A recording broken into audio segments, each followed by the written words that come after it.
Tommy, How's it going, man? you ready for another Aftermath episode here? 5 straight days of it, man. We're finally wrapping up this great WrestleMania weekend, man. Let's do it with end it on a high note. All right, well, let's first hit the music. Let's go.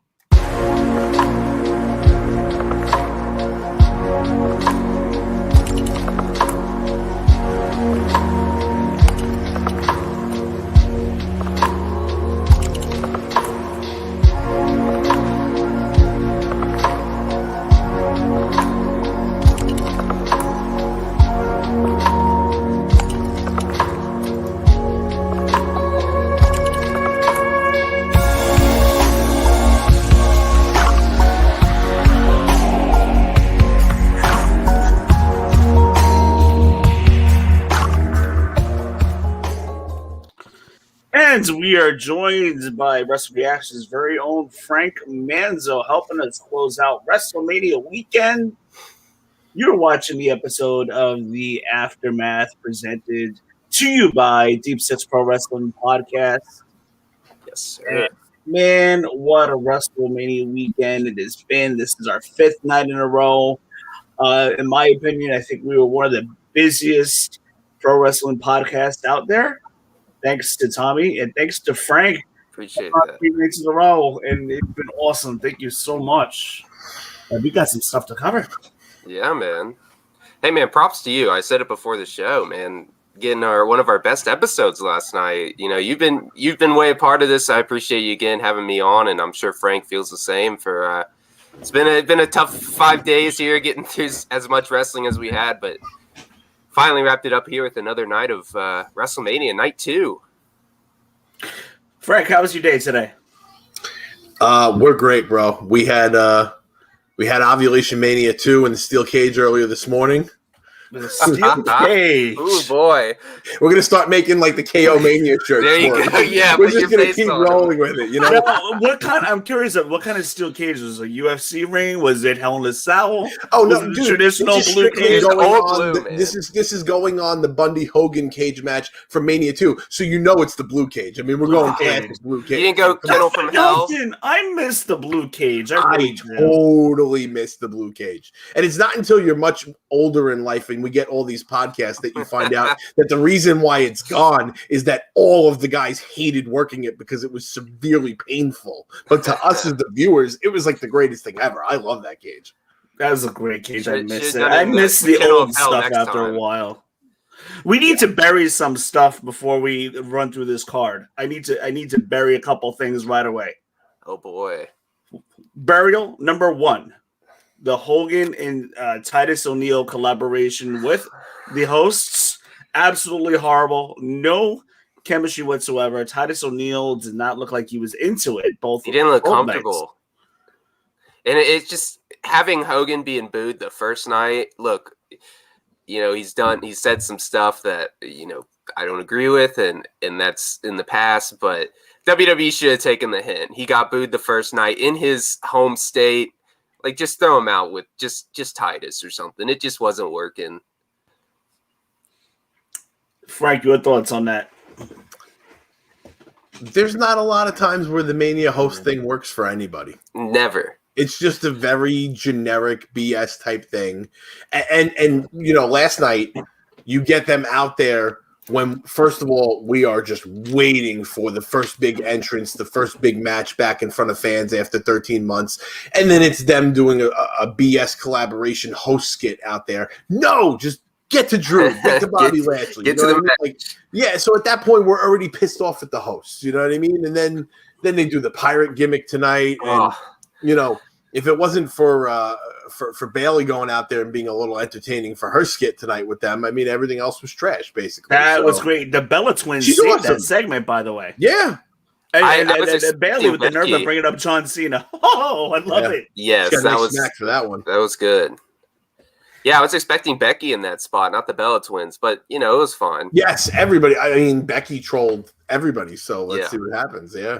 Another thing I have to bury is the singer of that sang Rhea Ripley to the ring. That was horrible. I could have sang better than that. Yeah, I heard that there was like they didn't have any time to practice because of all the rain and stuff. But yeah, that was And brutal. another thing too is, I guess typically during the practices, and I would think this goes to the Super Bowl, they mix everything properly, vocals included, and then they just except for when the Black Eyed Peas performed. Oh my gosh, it was atrocious. And another thing that I want to bury, which we're going to lead right into our first match, is the Bray Wyatt versus Randy Orton to open up the show, which I thought was a very interesting choice. But I feel like we had a pretty decent match there until the ending. Tommy, would you like to continue from there?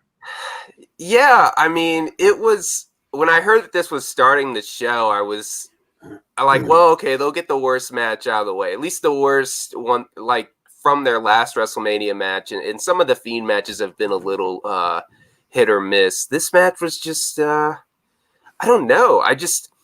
I'm interested in seeing where the story goes, but for how much it was built up being one of the only main matches on the show to have a story, this was like, as the comment says, this was really hot garbage. I mean, this was bad. The ending was interesting. I guess they're doing the Sister Abigail thing now, finally, like leading into that, but I guess we'll find out more tomorrow. But like, they had 7 minutes or whatever the time was. It's pretty just generic wrestling moves. There wasn't anything 5 minutes to change.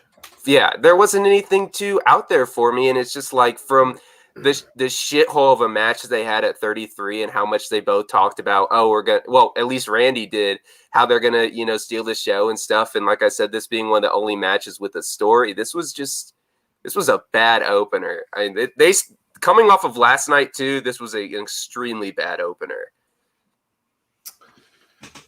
This was the beginning of the end of this WrestleMania. Guys, I got the red lighting in the background for the scenery. It looks more like you have the Seinfeld Kenny Rogers light showing through your window right now. Oh yeah, Tommy, I got you, Tommy. There we go. Yeah, there will be no mood lighting in here until WrestleMania 3 tonight. Number 3. Okay? There you go. Listen, that sucked. Okay, that sucked. And Wayne, I've been telling you for 2 nights that was my huge question mark for this show. Like, is this going to colossally fail and ruin everything that they have planned for these two? Or is this actually going to be good and much better than what they did at 33? Oh my God, where do I begin? I was so hyped to come on here last night with you guys. And now tonight, I'm just like, somebody just tweeted, like, night 1 was for the fans, night 2 was for Vince. And it's like, oh my God, that's like so. Listen, this sucked, okay? The best part about this match was Orton's white trunks, and you couldn't even see those once they put that shitty red light on, okay? Yes. This was terrible. How did you feel about the entrance? The entrance with him walking down the hallway and turning back into the regular Fiend and cool. the Jack in the Box stuff was really cool, to tell you the truth. Like, I liked all of that. I was not in one single complaint until the bell rang and we got the red lights, and I knew we were just effed. I was like, oh, this is just, here we go. And Right, they literally had less. What's that? Let me ask you, Frank, have you been to a show with Bray Wyatt and the red lights yet? No. It isn't half bad. It's a little. I've seen a lot of complaints from people who have been at these events that said that it bothered them also. So it doesn't help that there's a red cage too, by the way, with the red lighting. I see that point. But when I was at Nassau, I saw okay. Listen, here's my thing, and I said this out loud to the people who were with me tonight. You can say whatever you want about their booking and their TV shows and their storylines and all the stuff that we rightfully complain about. But as far as production goes, this company is like one of the best in the world. Like the stages, the pyro, the entrances, the video packages they put together, like their presentation is just so beyond what anybody ever thought professional wrestling would be. Yeah. And then they go and just put that goddamn red light on and ruin everything. I don't know how, like, the same people in charge of all the things that we love are watching the screen, in a testing or even looking at the times that they've done it before and saying to themselves, this looks great. It looks awful. It's got to stop. Especially with the backlash that they've gotten in the past. Right, exactly. Look, the match was too quick to be anything. It's not either of those guys' fault. They're both great workers. Bray Wyatt and Fiend is such a great character that it's just so unbelievable that they just use it this way in such nonsense. And Orton deserved better also. The finish, what the hell was that? I mean, this to me, it set the tone for a very mediocre night of WWE.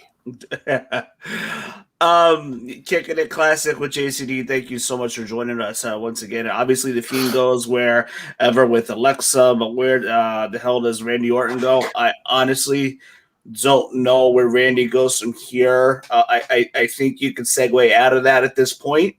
And I'm just curious to see about the storytelling between the Fiend and Alexa Bliss. That was crazy with the black blood. Like, what the heck is going on? Randy Orton capitalized it. Yeah. Great visual. Yeah. Randy capitalizes for the win. Where the heck they go after that, I'm not entirely sure. Bray Wyatt trimmed down, by the way. He looks good. Yeah. He looks good. I knew it was him. I didn't think it was anybody else. So any WWE fans that says no, I recognize his voice right away. So, but yeah, he looks very good, and I noticed he was moving around at times much quicker. Loved how he jumped off the box. I'm trying to find positives out of this, but the ending is what ruined it for me, for sure. Like, what the hell? Frank, I messaged you. Like, what the heck was that? We picked the Fiend to win that. It does not make sense to have the immediately Fiend lose that after spot. the jump off the box with the clothesline. Everything good was gone. Basically, that was it. Like, I promise you, for everybody that's watching, make sure you listen to the Living the Gimmick podcast this week. Oh God! And I'm going to tell you right now, they're going to bury this, but I'm going to tell you guys right now that's probably going to be Doug McDonald's waste of the week. Yeah. Hey, yeah. I'll give credit. The table spot was kind of cool. I thought that was kind of nice, where he bounced off it and came right up with the mandible claw. I thought that was a little cool.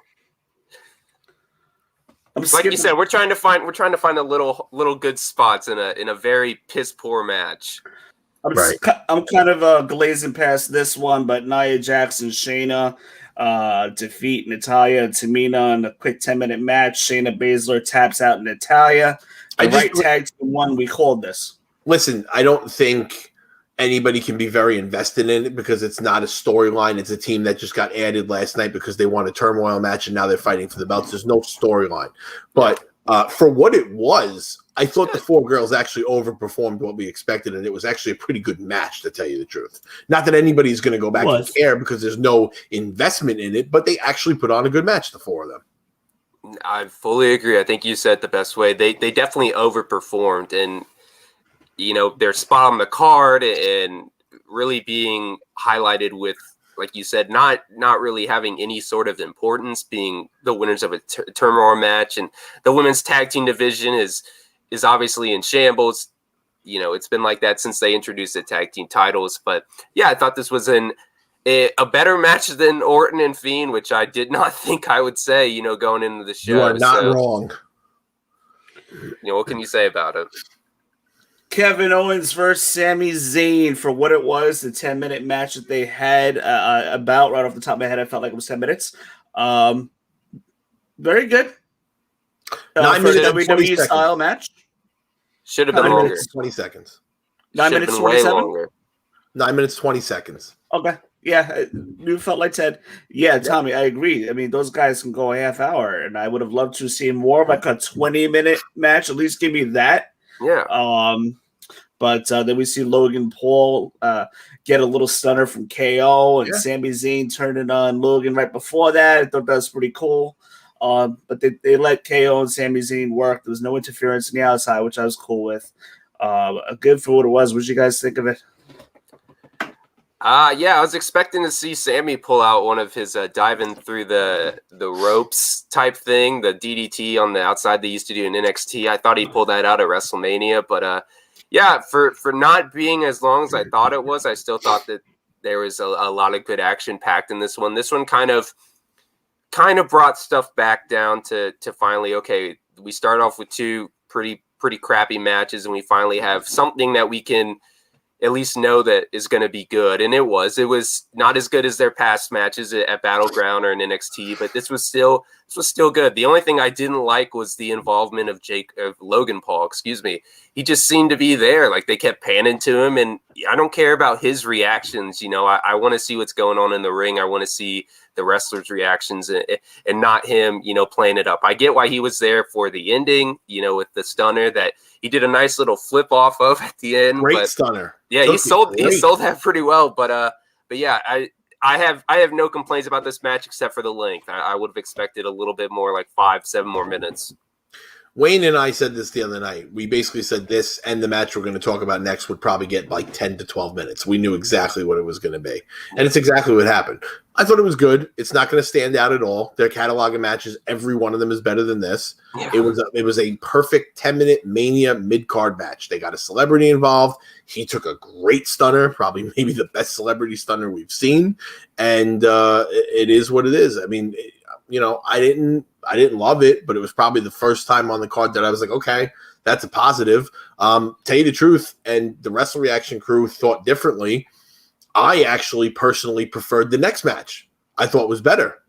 I liked Sheamus versus Riddle. They went out there and yes, man, and Doug was hopping on it right away, like, oh, there's a lot of sloppy, and I'm like, yeah, but you know what? When two guys are really going at it and beating the piss out of each other, there's going to be some sloppy, and they made it look good. And there was that one incident where Sheamus was going to go for the white noise off the top rope, and he knew he was going to lose him, and he regrouped and caught him and jumped down, and he still held him all throughout that, and he made it work. And then he hit the double knees off the other. Yeah, side. I thought that was really good planning on exactly. So, and then the finish was awesome, brutal. So that was my preference out of those two matches, which were kind of in similar spots on this card.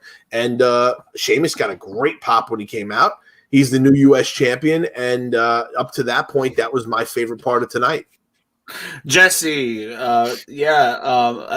people say it was sloppy and bad, mixed reactions. I only noticed that Sheamus spot that Frank brought up, and one little spot that Riddle almost messed up on. He kind of lost his footing for a second. Other than that, I kind of overlooked past all that. It was just a nonstop, some stiff hits between the both of them.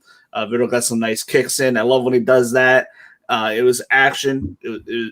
I wasn't bored watching this match. It was a great match. And this was a minute and a half longer than Owens and Zayn. It was 10 minutes and 50 seconds. Frank, did we call this the other night on Friday?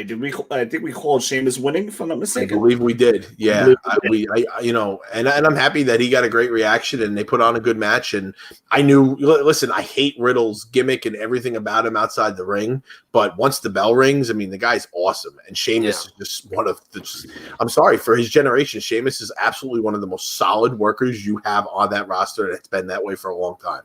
This was exactly what it needed to be. Absolutely. That springboard, that ended into the bro kick that he obviously very clearly connected straight on and got to at least bust his teeth or something. That was perfect. I don't know if that was, I'm sure it wasn't planned to hit that way, but it made for a fantastic visual. Yep. Great ending. For sure. I enjoyed this match. Then we had the Nigerian drum fight for the IC title. Big E defended against Apollo, and Frank, you and I called this one right. Hold on, I don't know if you called Apollo. I was leaning towards Apollo, but Big E versus Apollo. I actually thought Big E would retain. To tell you the truth, I missed this match. I was just going to ask you guys. So I saw the ending with, I guess that was Dabba-Kato came in. So is Apollo the new IC champion? Or did he win by DQ or something? He is the new IC champion. From Colonel Mustafa. Because it was basically like a glorified hardcore match. It was basically a hardcore match. 6 minutes and 50 seconds. These guys won't have a bad match. 6 minutes? Did it really only go that long? They've had longer matches on SmackDown which were just as good. Is it just me, or maybe it's just coming off of night one, but like this show for being shorter seemed to drag so much more. 6 Like there was minutes. a lot of little things all over the place, kind of like going long, I guess. Yeah, That's fair, but like I did, maybe I'll have to rewatch it, but it seemed to go a little bit longer than 6 minutes. But gosh, that's surprising to me. Yeah, that match do kind of feel a little bit longer. I still liked it though. Yeah, I enjoyed it. Pretty hard hitting. The start with the kendo sticks where they were just swinging at each other. The Uranagi slam onto the steps. Yes. Biggie gave to Apollo. That was pretty interesting. But Frank, I thought it was good. You brought it up, Frank. Dabba-Kato. Michael Cole again. Come on. Dabba-Kato was just on our TV a couple months ago in the Raw Underground, and Michael Cole is yelling, "Who is this guy?" Like he's the Undertaker debuting at Survivor Series or something. It was stupid. I mean, I know people want to get Raw Underground out of their head. Yeah, but don't you understand? Like, Cole didn't call Underground. He wasn't part of that, so he doesn't know who it is, okay? Like, come on. Completely different. But he knows who Omos is. Storyline, it makes sense. Who was the bodyguard for the front door. Hey, Cole still thinks Sasha kicked out at the end of the match last night, so let's not go there. Oh, my God. That was a huge mess up. Huge. Yeah, Cole has been awful, and I feel I love how he brings the energy into the match, and he did great tonight.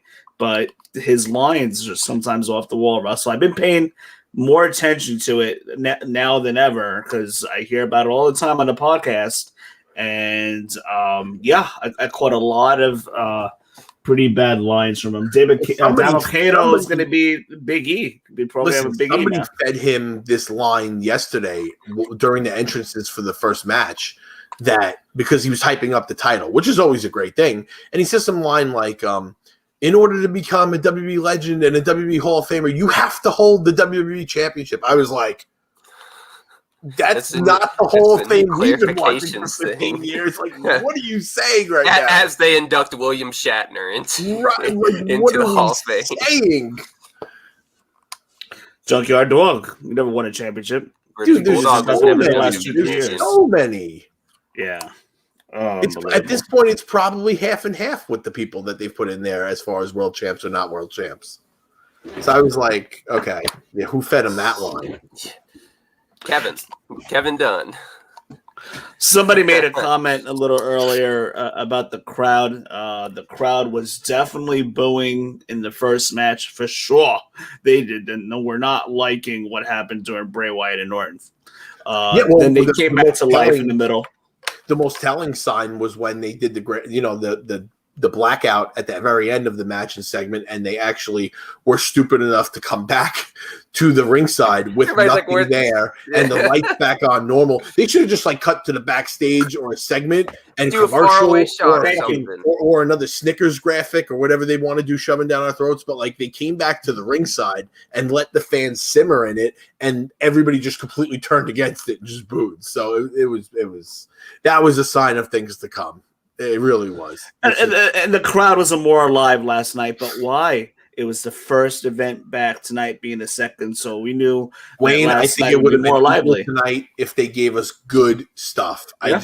I just think that it was off the rails from the first segment, from the first match. It really was. Raw Women's Championship. Asuka defending against Rhea Ripley. As we know, I truly believe Rhea Ripley would have won her match at WrestleMania last year. And I think this is WWE's way of giving back to Rhea Ripley by letting her win a title in Tampa Bay, where it was supposed to happen a year ago. Good match. Bad. Awful ring entrance. And I could tell Rhea Ripley's face, something's up. I didn't think she was feeling that. Yeah, it was brutal to watch her perform that brutality entrance theme song. Yeah, it was. I don't know if I'd say it was great. I think maybe that's kind of bogged down from the fact that last night we had such a fantastic match between Sasha and Bianca, and having this one be the opposing, women's title. I think it had a lot to go up against. It was still really good. I still thought it was fine. I honestly, was kind of expecting this one to go on a little bit earlier in the show, but I thought as the co-main event, it's delivered. And like you said, good for Rhea Ripley to get that title, win that she very much deserved last year before, COVID hit. I thought this match was going to open the show, by the way. If I could restructure this card, I would have absolutely had this match show up in the show. Oh, for sure. Absolutely. And like you said, I think Tommy nailed it. It was not great. It was good. I think I don't blame it on last night though, because I think this show, with the way it was set up, with what we've covered so far, and notice how we're blowing through this show very quickly right now. Yeah. There's not a lot of substance to any of it. Okay, Yeah. And that's a problem. And I think that they had an opportunity to be the first match to really grab the crowd and give them a show and bring them into something that has been invested in and some storyline on TV. And they didn't do that. It just wasn't anything special. It was just a regular women's title match, pay-per-view type of match. There wasn't anything epic to it. And, we got what we got. But guess what? The crowd was ready to pop for something great, because they were completely into the main event. Yes. Oh my gosh. Edge's pop. Match and for everything. And folks, co-hosts, my boys here, we are here. It's main event time. I really liked it. Yeah. Really, really liked it. I was expecting Jimmy Uso to come back, by the way. People are saying, "Oh, Brock Lesnar." Like, no. I was expecting maybe Jimmy Uso when Jey Uso was out. I was expecting maybe Jimmy Uso to come in. I thought he was the guy who ran in to begin with. Like at the end when Jey was out, I thought that was Jimmy. Obviously, they look the same because they're twins. But yeah, no, I fully agree with you. But I got to ask you. I mean, I fully expected Edge, as I thought about it. I thought Edge was going to get it 10 years to the day of his retirement. I thought Daniel Bryan was kind of just in there as a smokescreen, but now Roman Reigns gets the win emphatically, pinning both of them. I mean, this has to lead to Lesnar or something. I mean, somebody has to take the title off of him, and I don't know if it's anybody that's not Brock Lesnar. Some were saying that possibly he could hold it on until next year in Dallas. I think it's very possible, and I don't think we're going to see a lot of feuds change right now, because in case you guys didn't notice, for the first time ever, the next pay-per-view is called Wrestlemania Backlash. It's not just called Backlash now. So I don't know what I feel about that. I don't like it. I don't.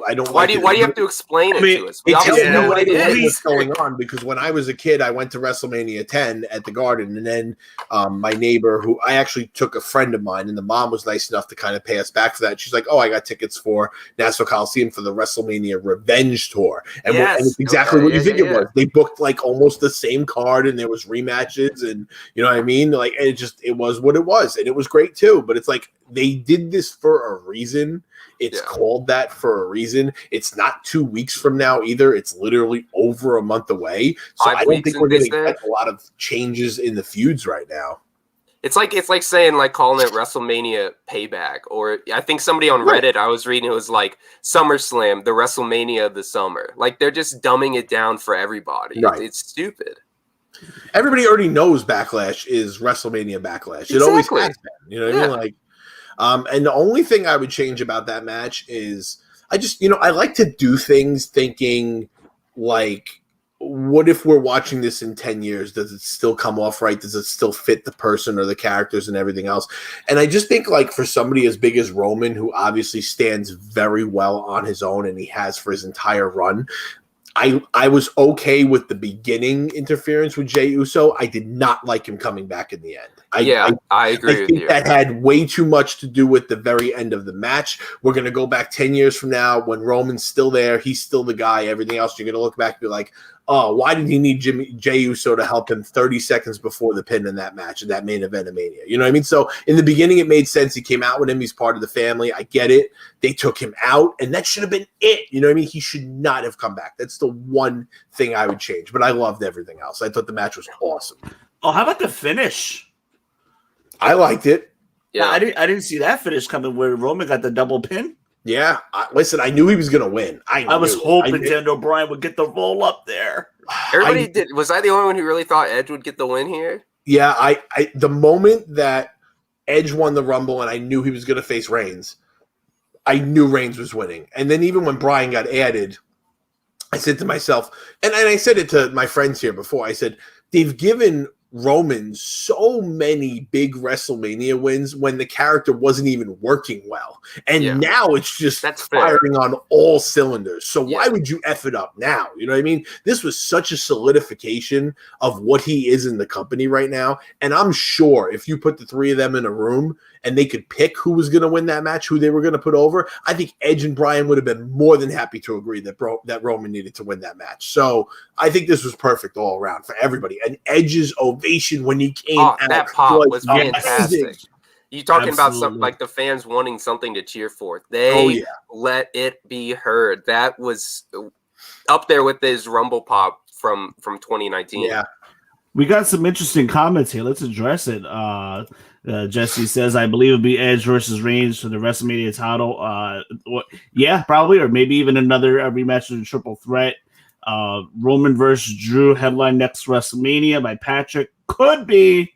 We'll see. I have a feeling, I mean, they could even do Rock versus Roman next year, or maybe build up Uso and have Uso turn and have that as like a Plan B feud there. That is a ballsy prediction to pick. I can't see Uso getting a Mania match. I would like it because I love Jimmy I can't see it either, but I wouldn't be surprised. I like their story that they had when he was challenging at Clash of Champions. I thought that was really well done, but a WrestleMania match, as much as I like him, I don't know. You got to do some ass backwards storytelling for that to work in the next year. I don't know about Roman versus Rock at WrestleMania 39 in LA. I mean, I could see The Rock going into the Hall of Fame that year for sure. I would think they would do Rock versus Roman in Dallas if they're going to do it. 90,000. I mean, the logical place is LA, but can they wait 2 full years to do that now? Yeah. I think that was my thing. And will Rock be available? I mean, the guy there's a lot to this. You know what I mean? So, I think if you're going to do it at this time, it has to be next year. You can tell this Roman story for the next year if he does end up holding the championship, and Rock has to be the guy at 38. I just don't know how you can build up somebody. I mean, they've done it before, but I got news for you. Like, I think everybody's thinking about the fact of like, oh, let's keep it on Roman until he gets to the Rock match. Why should he lose it there? No, I don't think he will. Why the hell would Rock be him? For sure. If you want to establish the head of the table, you gotta give Roman that story. Roman's gotta win. The reason I just say it is because it would give it a lot more credibility going into it, just because of the fact that Rock came back out of nowhere, had that match against Punk, and people thought he'd win, but I also think that people thought it would set up a triple threat, and Rock came in and was the title holder and even wrestled at Elimination Chamber the next month. So that was the single most predictable WWE Championship match and Royal Rumble combo in the history of that pay-per-view. For sure. Okay. It was like Rock's winning, Cena's winning the Rumble. We're getting it was exactly so predictable. It was just ridiculous. Billy Hammock says we would have been okay with Edge winning the title tonight for WrestleMania moment. Okay. And then have Roman win it back at the next one. Nobody would have complained if Edge won just now and blew the top off that arena. You know what I mean? Like, it's fine. But at the same time, like, I think for what they've done with Roman, this was the right decision. Pat, that is a huge match right there. It hasn't been done in a while. That's a possibility. Again, I think it really depends on Cena's availability. And Vince is always looking to book the biggest match he possibly can. If he knows he has Cena available, somebody also commented maybe like Fiend versus Roman next year. I don't think I see that. Listen, I wouldn't be surprised eventually for us to get a Rollins versus Reigns match at Mania. Oh, I would love that. I think it could absolutely happen. They're both young guys, so I mean, you could probably do that you could probably save that for another 3-4 years from now. Yeah, but like there's a 40. good backup plan, Wayne. Like if you're like, oh, if you're 6 months out or 9 months out, and it's like, let's do The Rock, and then you know that it's not going to happen, and you're still before the Rumble and all of that. You know what I mean? It's like, all right, let's go to Rollins. We can play on the Shield. We can have Rollins be an ultimate babyface. We can have Reigns be the way he is. Like you could, I mean, that would just be so easy, and those two I think could tear it down. So yeah. Burn it down, you mean? You know what I mean. How would you guys rank this Mania as a whole, including night 1 and night 2, compared to some of the other ones? Is this in the top 10, No. 15? No. What are we on, 37? It's nothing that I'm going to say bad Mania, and it's nothing that I'm going to say great Mania. It is and that's the problem, because last night I think was still way better than 9. B plus type of Mania. I thought they really with the card comparing the two nights, I thought they hit it out of the park last night. And this match or tonight kind of drug it down to like C plus, B minus C plus territory, but I'd still put that in the middle. I think it's up there with something like I don't know, maybe it's better than like 27. It was better than last year, which is terrible. The 20, they're both 9. I would say it's like I don't know, something. It's a middle Mania. Yeah, it's like 23. There you go. It had a few good matches and 23. I don't like 23. I was there. I was that's the first one I ever watched, so that one kind of holds a small place in my heart. I love John Cena and Shawn. That was my second. You actually like that match? Like I've tried to give it so many chances, and I just can't get into it. But you also have to remember, what was that, 2007? I was 9. Okay. So like I love John Cena. No, I get it, and they've had great matches against each other. Yeah, you know what I mean? The Hour Classic, yeah. That friggin' match just doesn't work for me, and I've tried I hear people once in a while like, "Oh, I love that match." I'm like, "All right, maybe it's me. I'll give it another shot." And I throw it on, and I'm like 8 minutes in, and I'm like, "This friggin' match sucks! Like, what the hell?" And it's the first DVD I ever owned. Like, it was the first pay-per-view I ever saw, so it holds a little bit special. But I also know that there's way better WrestleMania. Like the year before, Goldberg versus Roman's not happening, by the way. No, please, never. The year before, again. We were all mad that Cena beat Triple H and kept the title, but we all still acknowledged the fact that was a pretty good match. You know what I mean? So that's like the difference. Like, and the fact that you had Shawn Michaels in the last match and you didn't get a good match out of it. What the hell? You know what I mean? It just didn't work for me. I don't know. I don't know a good WrestleMania to compare it to. It's definitely one of the middle ones. Here's the sad part. Like, it was fine. If they just could have gone the same enjoyability as last night, we'd probably be talking about a top 15 show out of 37. Like, really, but they really fell off that. And I'm gonna go, WWE route and act like a Vince type of guy, and basically say that they are as big as their big star matches usually, okay? And tonight had a lot of middle of the road, even though it was good. Like, you weren't going to make this Mania great tonight with KO and Zayn. You weren't going to make it great with a better Riddle and Sheamus match.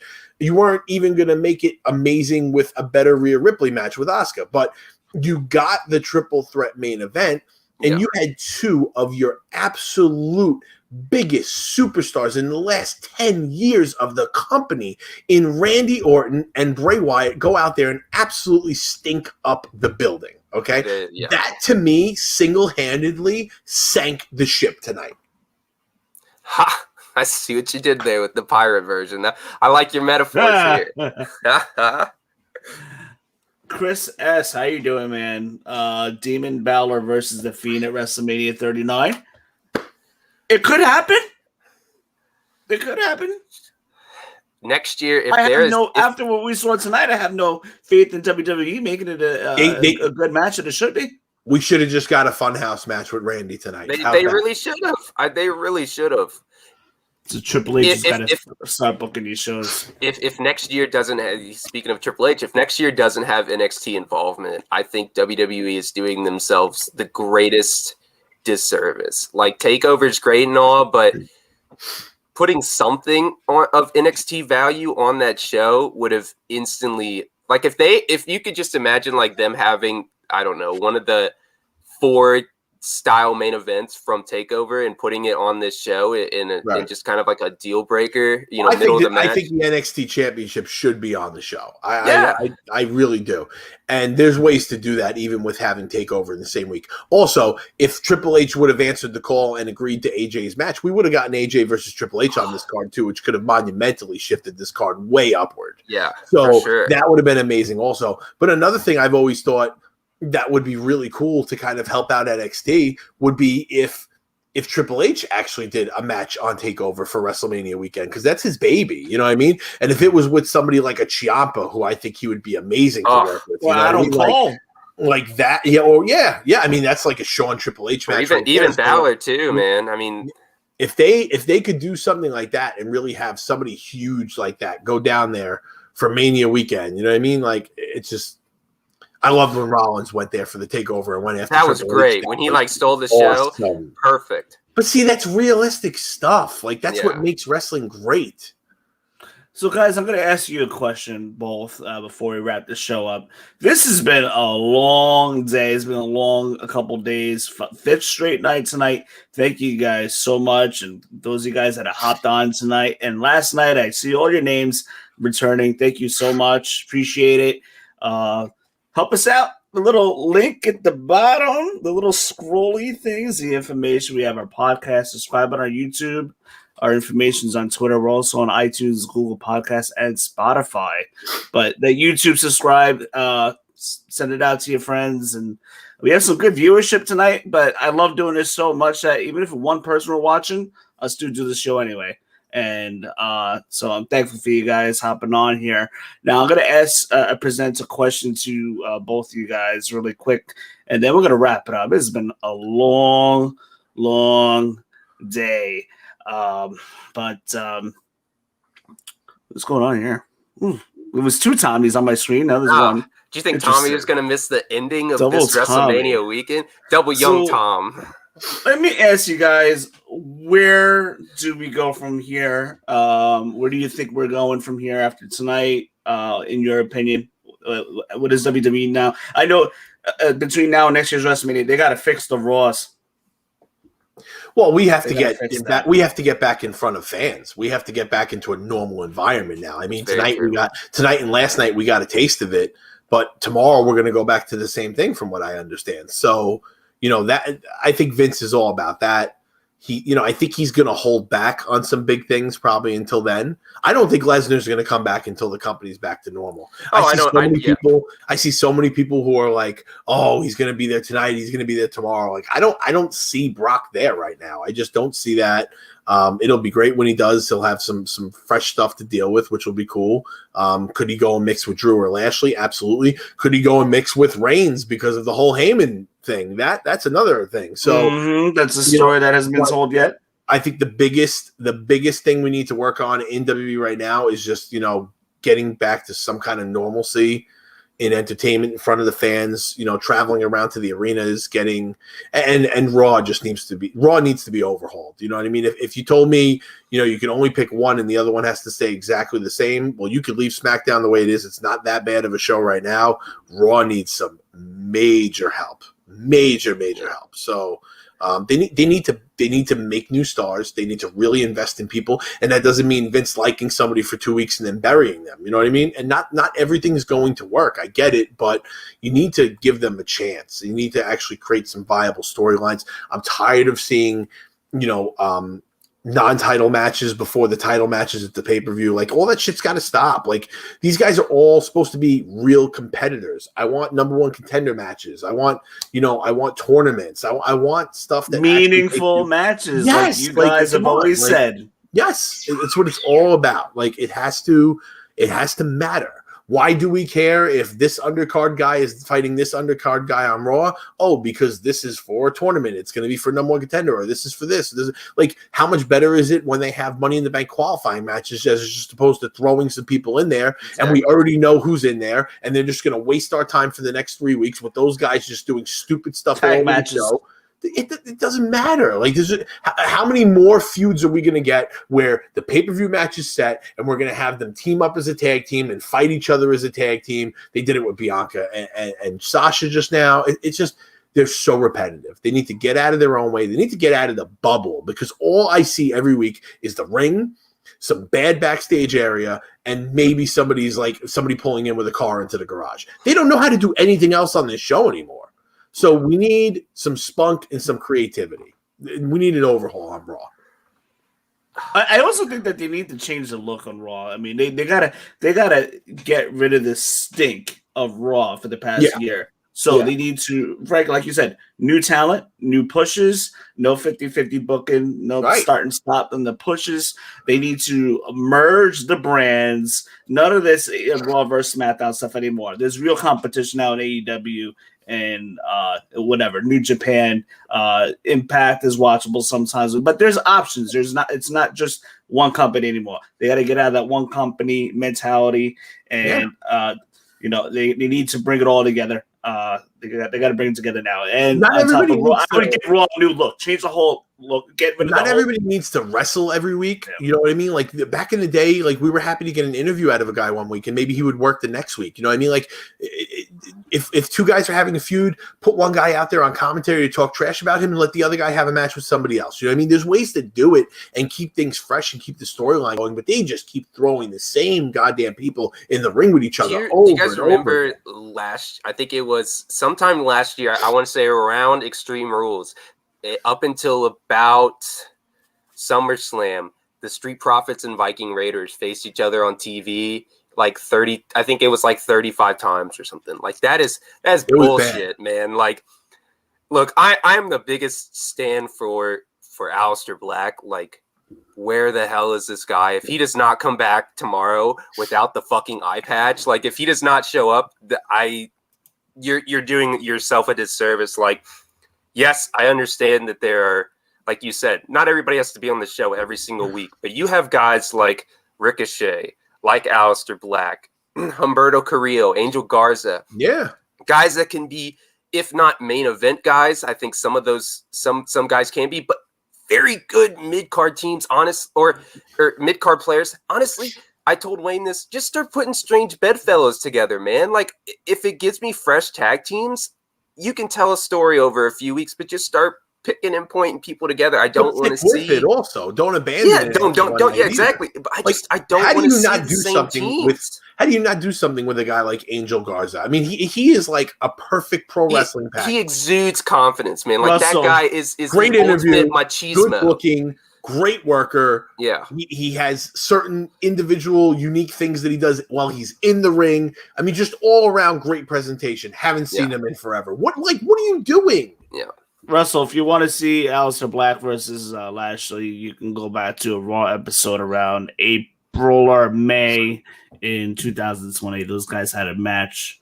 April and May, though. Like, these are two of the biggest, like, the guys that could have a fantastic pay-per-view match. Like, I would love to see Aleister Black be the next challenger.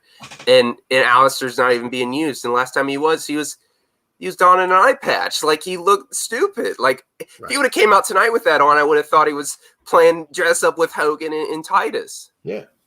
They try to do this whole variety show bullshit on Raw, and it just does not work. Like, you have to understand, you have to build around wrestling. Even if you want to do the fun other stuff, they were building around wrestling 20 years ago when they were having Kurt and Austin play the guitar backstage and crack all of us up. Perfect. Okay? Like, you can have the most ridiculous stuff happen on the show, but like at some point, it's like watching like a great genre that you could easily pick apart in movies that either is great or complete horseshit is when they try to do action comedy, because either they get way too stupid with it because of the comedy and you can't take anything seriously and it becomes a bad movie, or you have the movies like, and Eddie Murphy's heyday was like the best for this, like 48 Hours, Beverly Hills Cop, where it's hysterical all the way through and it's a comedy, but at the same point, you're not taking the movie less serious. There's gunfire, people can still get killed by it. There's a serious storyline going on. So WWE has gotten like to the point where they don't know how to mesh everything together like they used to do anymore. And it just becomes completely ridiculous or just way too serious that only the Mark Wrestling fans are going to watch. They just don't know how to put together a show for everybody. Couldn't have said it better myself. Some good points. But hey, listen, we got NXT. I don't watch it Got a weekly. little something WWE that's good to fall back on. I don't think watch more it people weekly. will start watching it now that it's not on Wednesdays. They're making that move to Tuesdays. I mean, we'll see, but How much wrestling can people watch? I mean, that's like, there's a show every day if you're an Impact fan too. I mean, that's just I'm not doing Yes. it. like It's tough. was I don't have the time for it. I pick and I choose my enjoy- battles when it comes yeah. to the shows to watch. You shouldn't want to give all of that time to it. You know what I mean? Yeah. Like I get wanting. For me, it's this simple. I need to keep up with the main roster in WWE because that's going to be all the pay-per-views that I want to see, and I want to watch AEW Dynamite. So that's 3 shows I have to watch a week. I can't watch NXT. And a lot of times I've given them the shot to watch weekly. It just doesn't grab me most of the time weekly because then they just throw random people out there that I've never seen and they don't do anything good with them anyway. And it just doesn't grab me. The takeovers, different story. Fantastic shows. I love watching them. So You also have to remember when you're saying you're watching It's the been main peaks roster and stuff. valleys for both brands Yeah, on Wednesday nights. It's been peaks and valleys. But if you're watching the main roster stuff and AEW, that's still 7 hours of wrestling that you're watching in a week. And if you want to watch NXT, that's 9. I mean, that's tough to sit through. I don't sit through Raw, live. I'll skip through that shit. But we work for a living, okay? Yeah, exactly. Like it's so tough. They need to just. There's too much wrestling, and that's bad to say, but it's also like because obviously as a kid, like I just want to watch wrestling, But at this point, it's just there's too much in not enough interesting stuff going on to keep me invested for every single week, like it was back in the day when I was a kid. It's Billy, oversaturation. Billy, we had a comic. Billy Hammock was talking about NXT guys going up to Raw, and I agree. The Raw needs to see some new faces, a shot in the arm. Maybe you could do an invasion angle in a way where a couple guys come up from NXT and be like, "Oh, this is our time now," and what have you. We're taking over, and Raw could use a shot in the arm. I would feel like there's probably going to be a couple call ups tomorrow. And I would just put them right on Raw. SmackDown's fine the way it is for now. I guess we'll see what happens. I mean, and Raw, Frank, you said you weren't really too high on the possibility of a decent Raw after Mania the other night. You think we get anything good tomorrow? I don't. It's always the perfect Monday to hit the reset button. I mean, what can we get? What can we get? Can we get Becky coming back finally after all John these days? Cena. What's going to happen? John Cena. Does he still work here? Hopefully one day. He needs a retirement match just for my heart. He's going to do the thing like a lot of guys did where they get that big Hollywood break and they're kind of out for a while and then they'll come back. You know what I mean? Yeah. It's like, but at least he's not completely gone like Rock did. He'll be back. But at the same time, like if I'm Cena, I'm like, well, Hollywood wants me. I'm making a lot of money and we're in this whole horrible pandemic wrestling era right now. Why would I want to go back for that? You know what I mean? Like, I wouldn't want to come back for this shit right now. Like, I still feel bad that Edge had to come back and be stuck with all this crap right away. You know what I mean? Like, look at what he went through. Could you imagine if they had this one in front of no fans and he had to have the second year in a row with no pop? I mean, that pop made it so much better. Ridiculous. The world just needs to go back to normal. Yeah. Enough now. There was one solution: just move every event to Texas. Yeah. Well, look at Vince. Nobody goes to Rangers games anyway. Just put him in that stadium. Look at what Vince did. Okay, we knew that they might possibly try Tampa Bay again, which they did this weekend, and we knew that the lineup always after that was LA, which was supposed to be this weekend. This weekend was supposed to be LA. Okay, so then we get a pandemic. It's like, okay, we're going to go back to Tampa Bay, Florida. And then Vince says, well, wait a second, this country's really effed up right now. What's the next safe bet that we know will be open the year after that, even if the whole world is screwed up? Texas. Okay. It's Texas. So that was genius, in my opinion, to go Florida and Texas in the middle of this pandemic. I think it's brilliant. He knew exactly what he was doing. And like I said, we just, in every aspect of all of our lives, we need to get back to normal. It's just been insane. I totally agree. Had the ticket sales gone on sale before the end of February, I would have been there at Mania, but they didn't announce the ticket sales till March. 4 weeks out. I had no time to. I get it, I though, couldn't even book a because- vacation in April. I was blocked out. Yeah, but 8 weeks in advance. I get it because they didn't know how much capacity they could sell. I mean, everything's changing day by day now. Yeah. You know, like I'm happy they got that many people in there this weekend. Thank God for that. Dallas is happening. I'll be there. Same. I will be there. I'm not missing that. There's no way. Yeah, I hope I don't have to jump through hoops to get there, but I will be there. The only way I'm missing that is if the words vaccine passport gets said.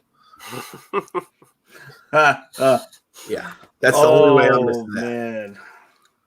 Yeah. What a world we're living in.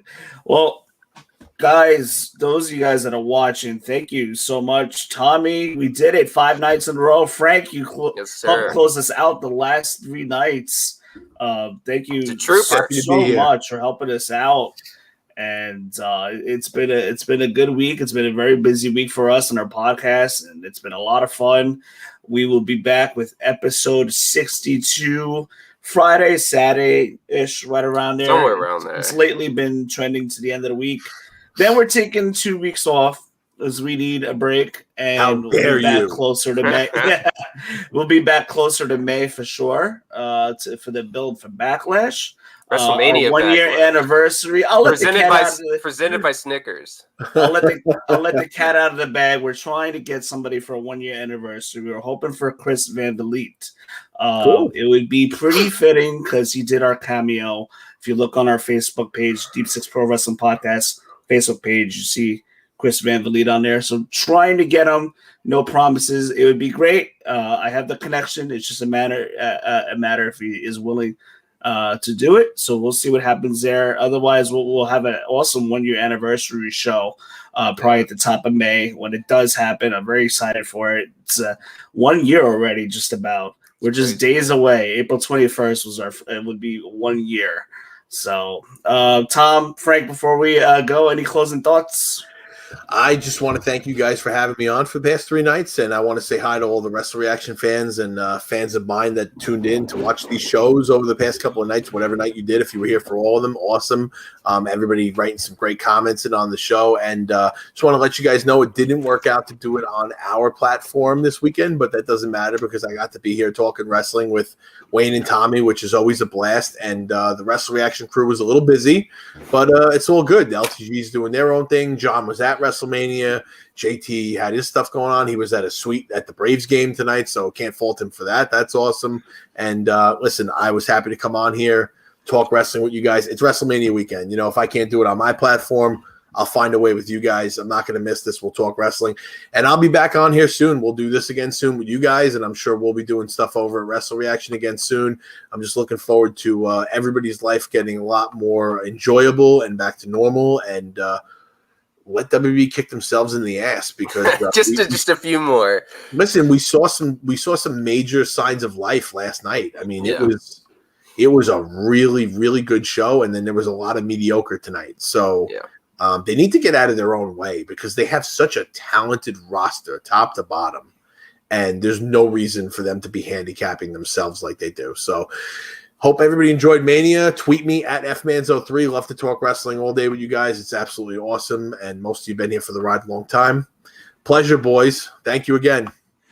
Wrestle Reaction fans showed up and showed out this weekend. Thank you guys so much. I'm a Wrestle Reaction fan myself. Have been 6-7 years. I can't wait to see more shows and be hopping on with you guys. Thank you so much again. And you guys have an awesome